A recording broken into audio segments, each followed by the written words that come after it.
The Holy Gospel according to Mark. Glory to you, O Lord.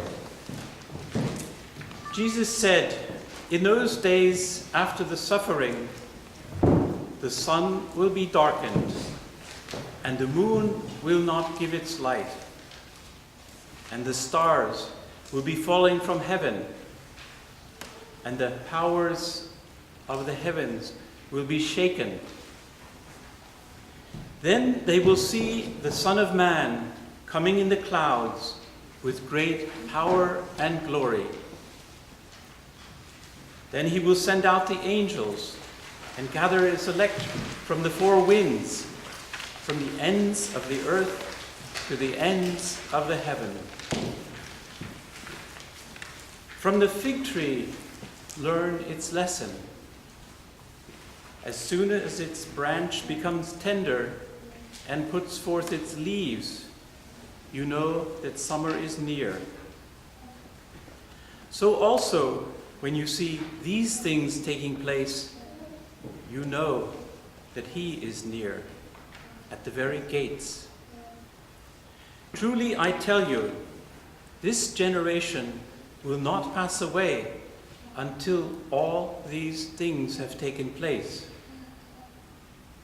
Heaven and earth will pass away, but my words will not pass away.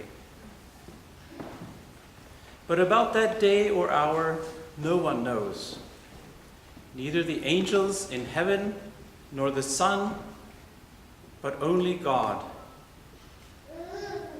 Beware, keep alert, for you do not know when the time will come.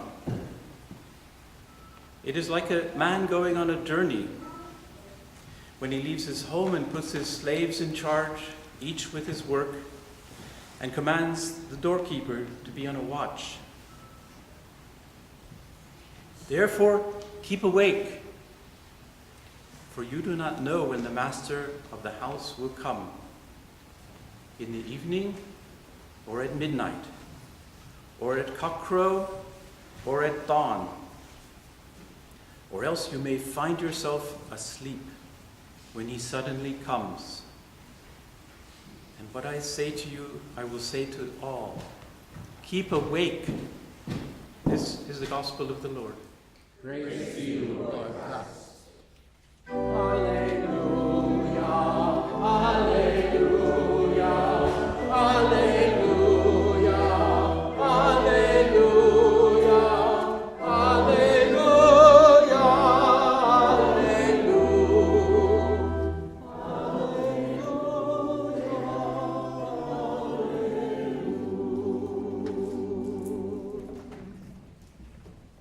Wake up.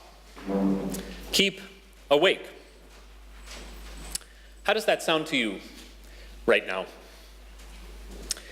If you are a parent of young children, that probably sounds awful. Sleep is the most precious of commodities, the thing you probably want more than anything else and can never quite get enough of. Keep awake is about the last thing you want to hear. If you are feeling overwhelmed that it's now December and the annual to-do lists are starting to grow, presents to buy and baking to do and parties to organize and cards to address, then you hardly need a divine voice telling you to keep alert. You know that strong coffee or tea is what it will take to plow through it all, to make it to calmer waters on the other side of December 25th. If you are, like me, a little bit too hooked on the news these days, sometimes staying up later than you probably should to read about the latest political scandal, the latest crisis, the latest offensive presidential tweet, then keep watch. just sounds like more of the same, more watching the screen for more bad news. For many of us, I'm guessing Jesus' words, "keep awake," sound like about the last advice we need here on December 3rd, 2017. We're plenty hyped up as it is, overcaffeinated and overstimulated, and have enough to do already. "Keep awake," says Jesus. And we say, "You got it, Lord. No problem. Done and done." We begin the season of Advent today, 4 weeks that lead to Christmas, which are really just 3 weeks this year. That's right, 3 weeks from today is Christmas Eve. Are you awake now? We begin the season of Advent today, and it always begins like this. Not with cozy images of the manger and the baby, not with gentle animals and twinkling stars, but with jarring language of the heavens being torn apart and stars falling from the sky. It begins with an alarm clock, and that always feels a little strange. I think this is the church's way of remembering that the coming of Jesus that we celebrate at Christmas is not all sweet and gentle and mild. It is also earth-shaking. It is news that shakes the foundations of the world and points to a new way of life, a new set of priorities, a new way of being that will leave nothing unchanged. In an Advent sermon long ago, German pastor and theologian Dietrich Bonhoeffer put it this way: "We have become so accustomed to the idea of divine love and of God's coming at Christmas that we no longer feel the shiver of fear that God's coming should arouse in us. We are indifferent to the message, taking only the pleasant and agreeable out of it and forgetting the serious aspect, that the God of the world draws near to the people of our little earth and lays claim to us. The coming of God is truly not only glad tidings, but first of all, frightening news for anyone who has a conscience." They're strong words, aren't they? I think that's part of what these dramatic, cataclysmic second coming of Jesus readings are doing here at the start of Advent. Wake up, they say. Don't think that God's coming is all twinkling lights and cozy fireplaces and vin chaud, mere ornamentation for the cold of winter. God's coming means a threat to business as usual. It will ask something of you, as it always does. It means that the world and our lives are changed by grace. That's part of what waking up in Advent means, I think. Waking up to the magnitude of just what we are talking about when we talk about Christmas. But over this past week, as I've been reading this passage from the Gospel of Mark that we have in front of us today, I've been struck by something else too. That the call to wake up is very much the call to wake up to the world around us and to wake up to our own lives here and now.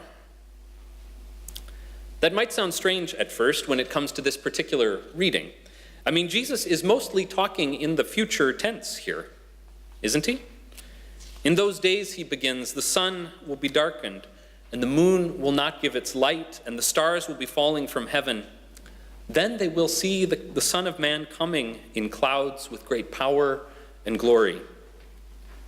These are future tense words, and for centuries they have driven Christians to future speculation about when and how Jesus will return.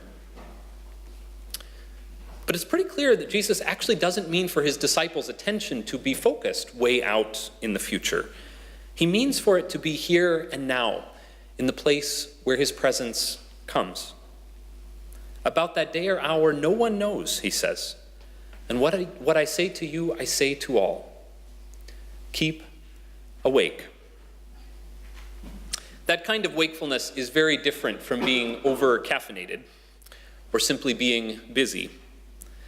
That kind of watchfulness means walking with a spring in your step because you expect Christ to come.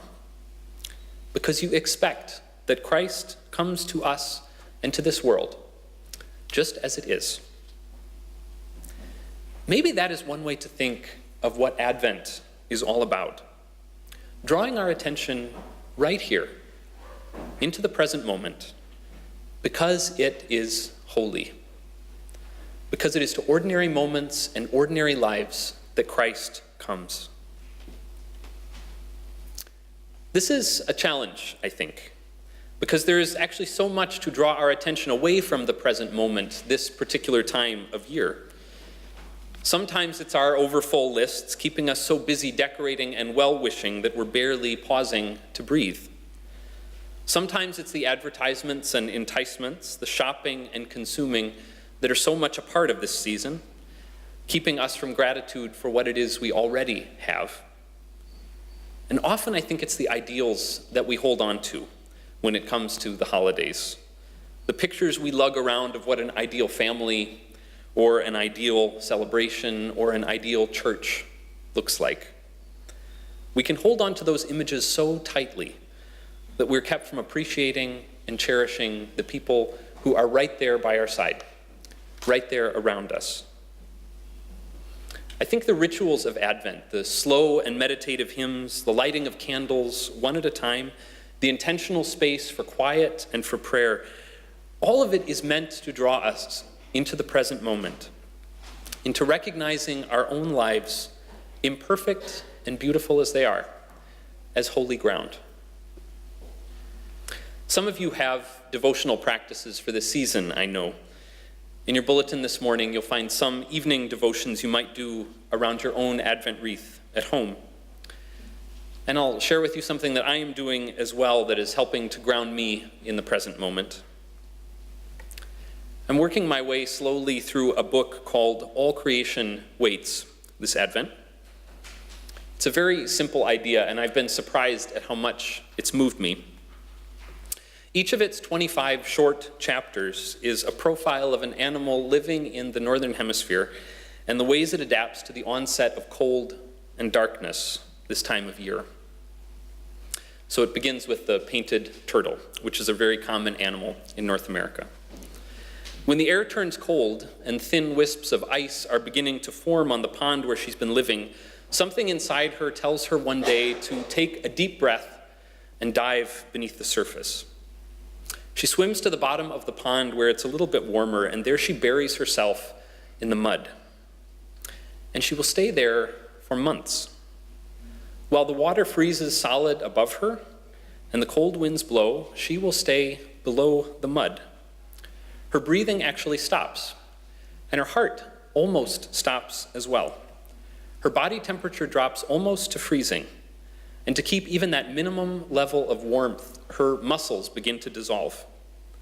She is alive there, beneath the mud and the ice, but just barely. Her body waiting for the time when the thaw will come, and when she will rise to the surface again for her first breath of air in months. The idea of this book is that each of these creatures is just a little icon of the gospel that we encounter in Advent.